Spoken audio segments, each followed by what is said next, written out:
chefe do exército do rei da Síria, era um grande homem diante do seu Senhor e de muito respeito, porque por ele o Senhor dera livramento aos sírios, e era este varão homem valoroso, porém leproso.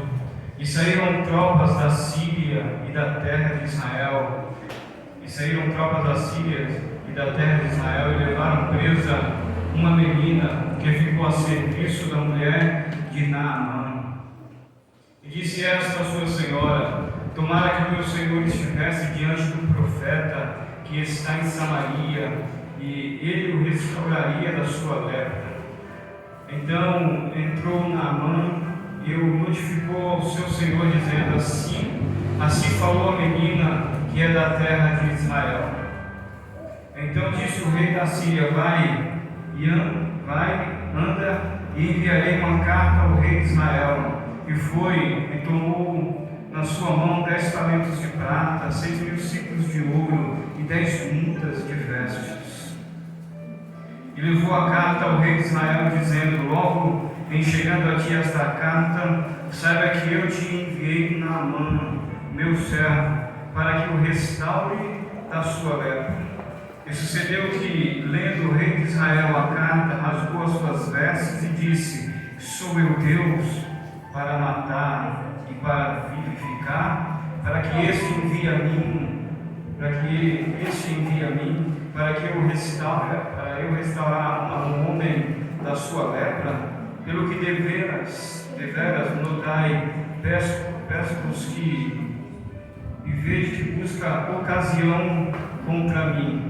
Sucedeu, porém, que, ouvindo Eliseu, o homem de Deus, que o rei de Israel rasgara as suas vestes, mandou-me dizer ao rei: por que rasgaste as tuas vestes? Deixai-o vir a mim, e saberás que há profeta em Israel.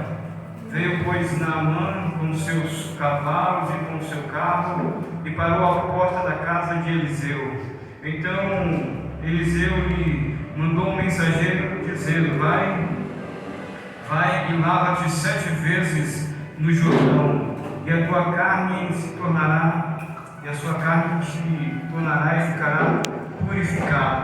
Porém Naamã muito se indignou, e se foi dizendo: eis que eu dizia comigo, certamente ele sairá, pôr-se-á em pé, invocará o nome do Senhor seu Deus, e passará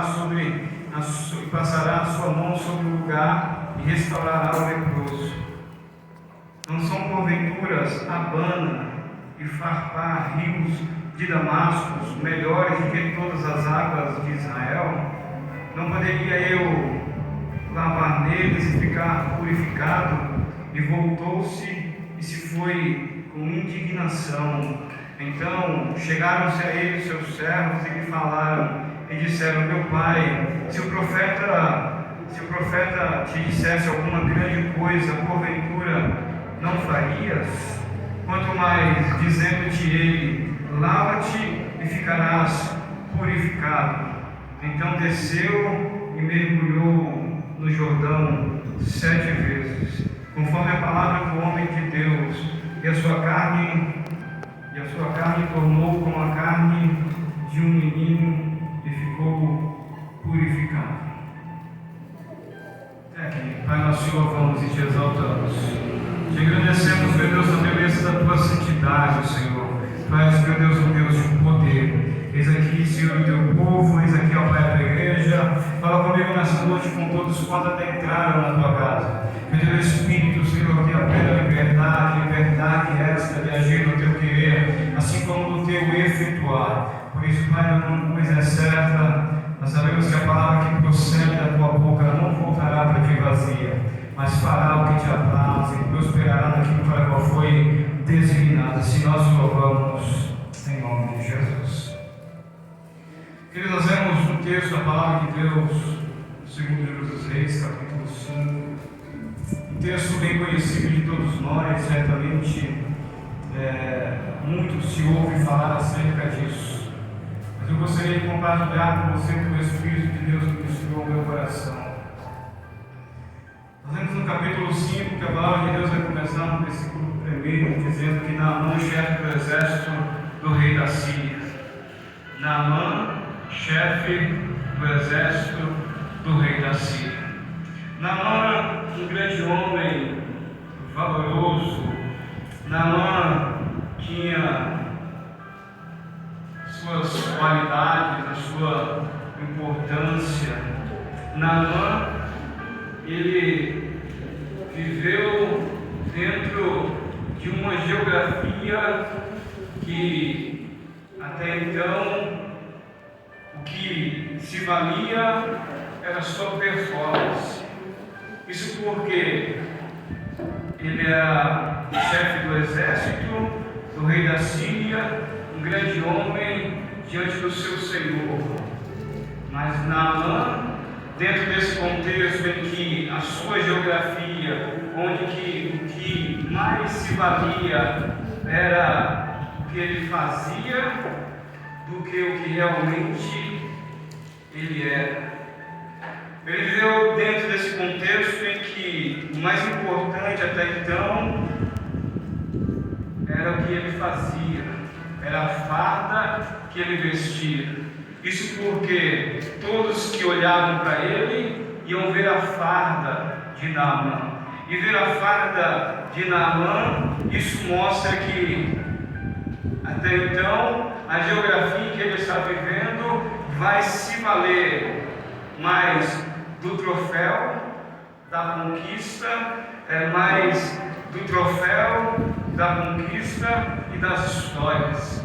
Esse é o contexto da geografia que Naamã está inserido. Porém, toda essa qualidade, toda essa geografia que ele está vivendo, teria um tempo que seria mudado.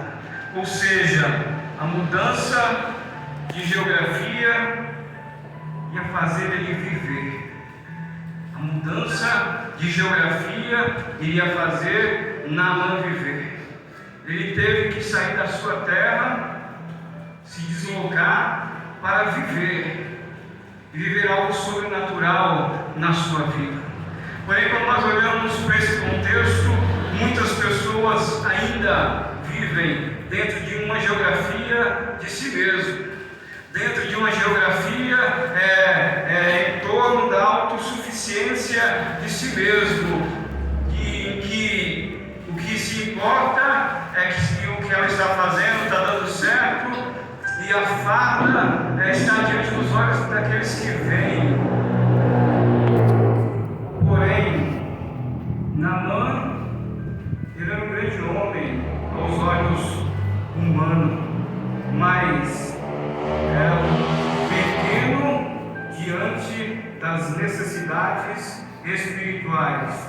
Um grande homem diante dos olhos humanos, porém pequeno diante das necessidades espirituais.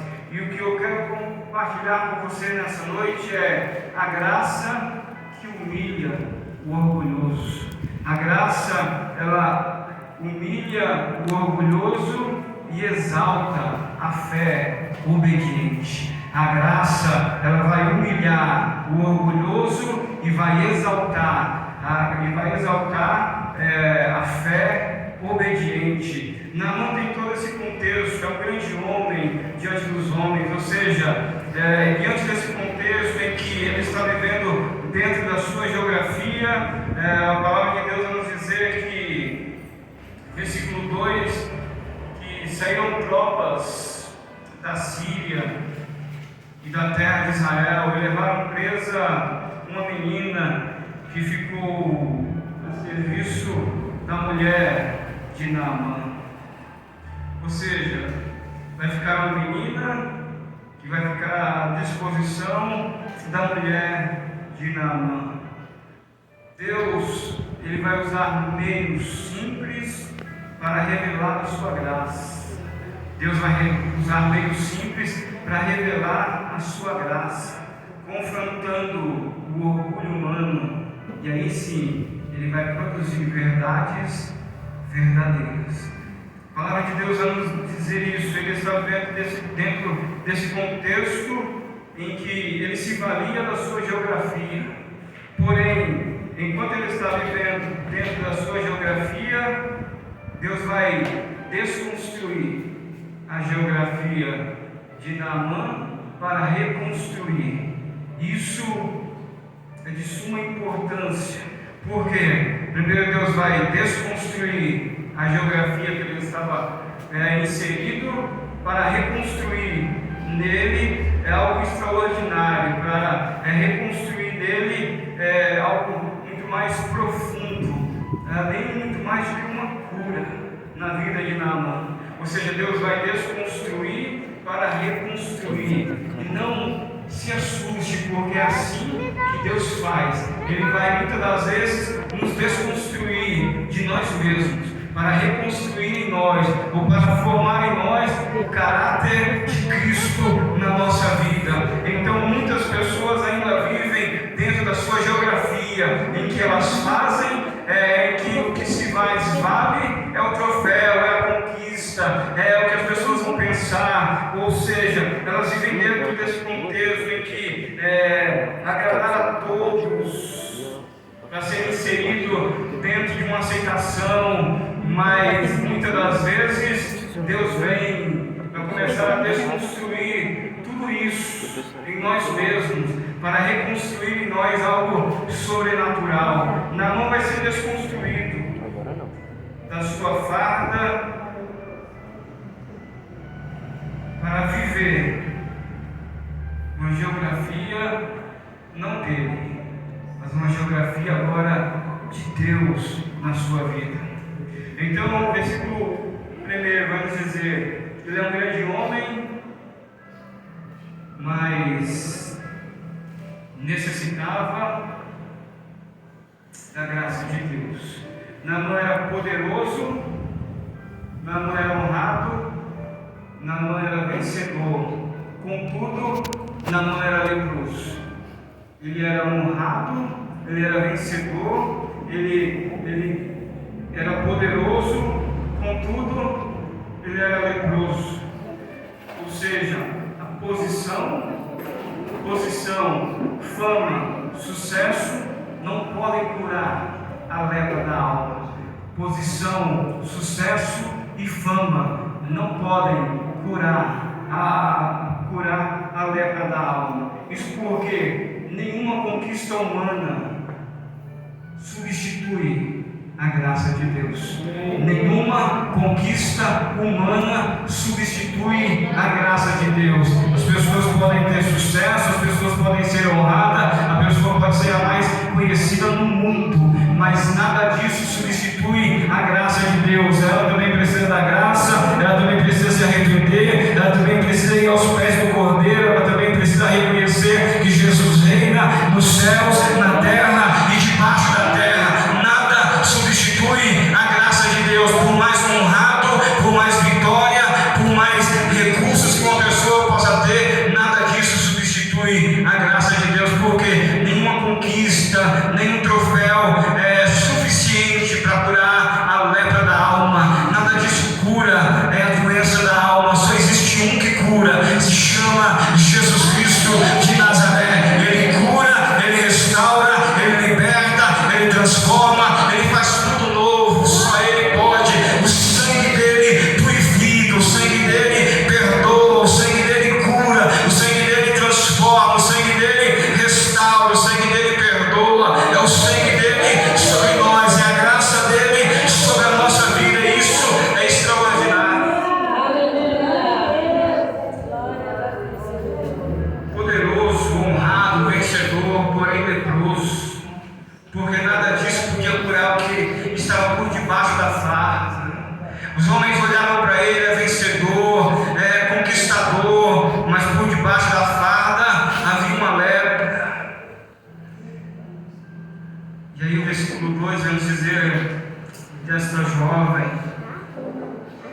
Versículo 3, ela disse à sua senhora: tomara que o meu Senhor estivesse diante do profeta que está em Samaria, e ele o restauraria da sua lepra.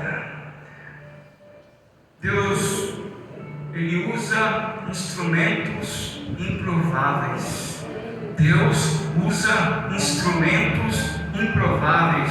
Uma menina cativa, anônima, escrava, foi o instrumento de esperança. Deus usa instrumentos improváveis. Ela era cativa, ela era anônima e ela era escrava, ou seja, ela era escrava, ela era anônima, mas ela foi um instrumento de esperança dentro de uma casa. Isso é extraordinário, porque Deus usa vozes simples para anunciar soluções eternas. Deus usa vozes simples, pessoas simples, para solucionar soluções que serão eternas. Ou seja, era simples, era anônima, era improvável, mas a esperança ela trouxe para aquela casa e foi uma solução eterna. Então não se sinta pequeno, não se sinta inferior, porque Deus usa-nos para soluções eternas. Uma palavra, um louvor, um conselho,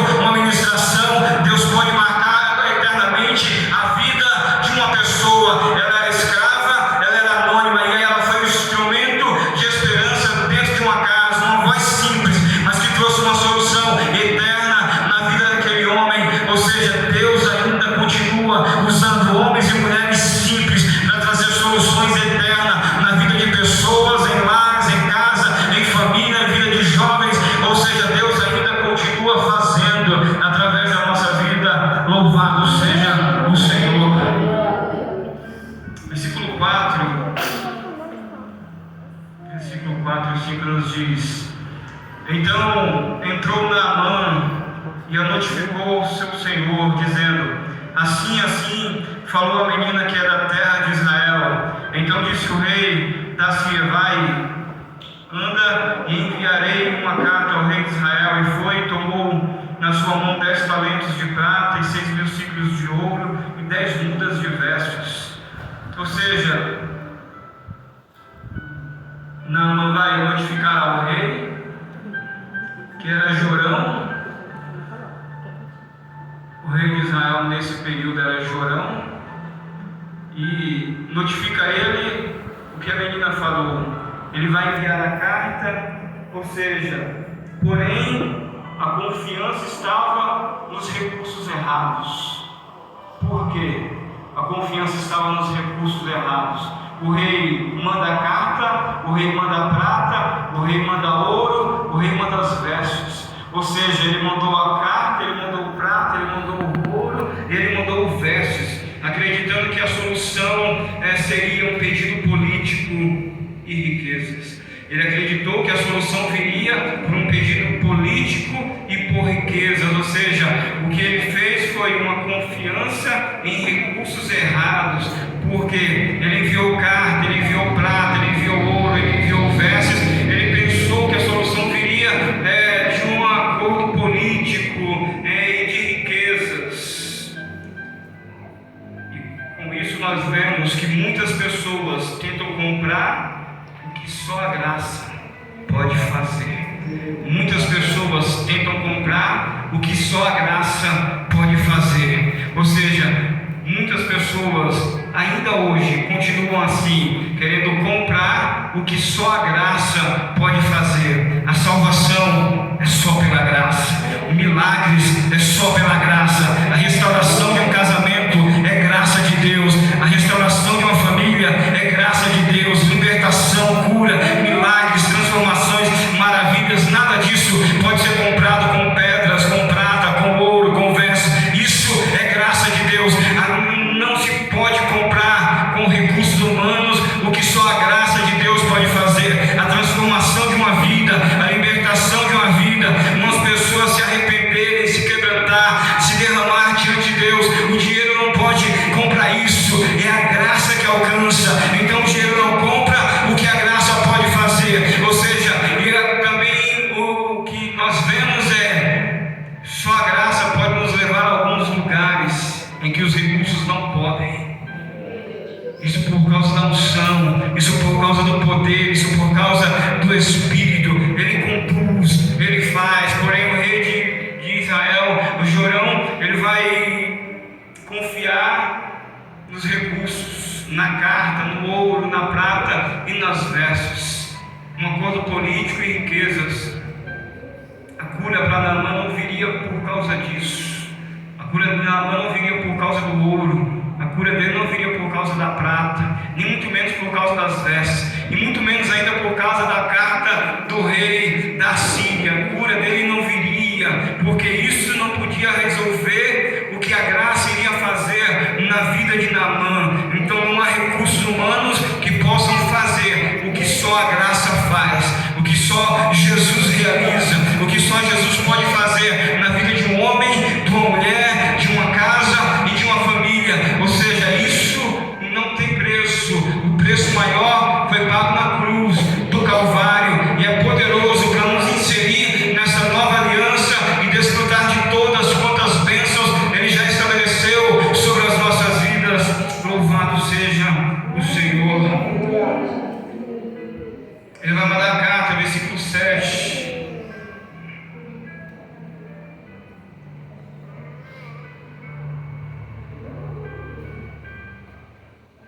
Versículo 6.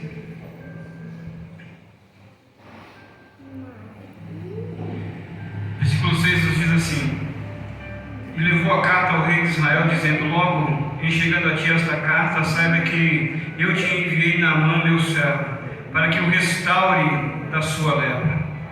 E sucedeu que, levando o rei de Israel a carta, rasgou as suas vestes e disse: sou eu Deus para matar e para vivificar, para que este envie a mim, para eu restaurar a um homem da sua lepra. Pelo que deveras notai, peço-vos e vede que buscai ocasião contra mim. Ou seja, o desespero de quem não conhece a Deus. Jorão, o rei de Israel, neste momento, ele se desespera diante da carta do rei da Síria. Ou seja, o rei de Israel vai reagir com medo, não com fé.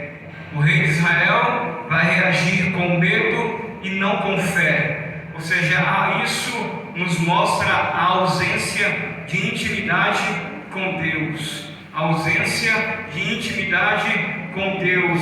Isso porque a ausência de intimidade com Deus gera desespero. A ausência de intimidade com Deus gera um desespero. Jorão vai ficar desesperado, retrato de alguém que não conhece a Deus. Ele vai ficar com medo, ele vai rasgar as suas vestes, ele vai agir com medo e não com fé. Ou seja, onde falta fé, sobra o desespero. Aonde falta a fé, vai sobrar o desespero. Essa foi a posição do rei de Israel. Aí o versículo 8 nos declara assim: e sucedeu porém que, ouvindo Eliseu, o homem de Deus, que o rei de Israel rasgara as suas vestes, mandou dizer ao rei: por que rasgasse as tuas vestes? Deixai-o vir a mim, e saberás que há profeta em Israel. Ou seja, Eliseu vai apontar para Deus. Ele vai apontar para Deus porque o ministério profético nunca aponta para o homem. O ministério profético sempre aponta para alguém que é voz de Deus. Então, quando Eliseu vai declarar: deixa vir a mim, ele está mostrando e apontando para Deus, porque o ministério profético nunca aponta para o homem, sempre aponta para Deus. Deixa vir a mim. Isso vai nos falar que o profeta Eliseu não está nem se exaltando, ele não está nem se engrandecendo, ele está exaltando a presença do Deus de Israel. Deixa vir a mim e saberás que há profeta em Israel. Ele não está se exaltando, ele está exaltando o Deus de Israel. Ou seja, o servo nunca deve se exaltar ou chamar a atenção para si, ele vai apontar para Deus. Ou seja, o servo nunca chama a atenção para si mesmo, ele sempre vai apontar para Deus. É Deus quem vai fazer, não era o profeta, não era Eliseu, era Deus que iria fazer e mostrar